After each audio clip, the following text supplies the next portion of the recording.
सर्वांना जय मल्हार, जय अहिल्या. सर्वांना मानाचा नमस्कार.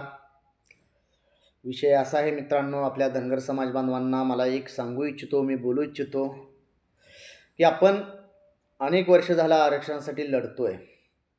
कित्येक तर बलिदान गेलेत आपल्या समाजाचं, पण आरक्षण काय अजून आपल्याला मिळालं नाही. यासाठी सर्व समाज बांधवांनी पुन्हा एकदा नव्याने रस्त्यावर उतरून आणि एल्गार करून पुन्हा एकदा नव्याने आरक्षण लढा उभा करून या सरकारला घाम फोडून आरक्षण आपण घेतलं पाहिजे आणि ते आपल्या हक्काचं आहे आणि ते आपल्याला मिळालं पाहिजे. आणि ते मिळवण्यासाठी आपण सर्व समाज बांधवांनी एक ताकदीने उतरलं पाहिजे आणि संघर्ष केला पाहिजे.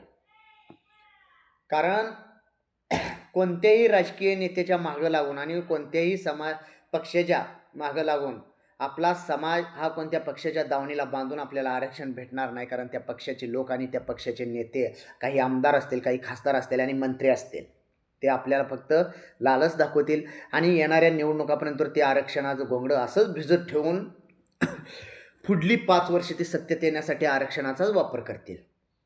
आता सध्या आपल्या समाजाचे बरेच नेता आहेत आरक्षणाबद्दल. आपलं आता विधिमंडळात सुद्धा 5-7 आमदार आहेत धनगर समाजाचं, त्यात एकही आरक्षणाचा कोणीही बोलत नाही, कोणीही नाव काढत नाही आहे.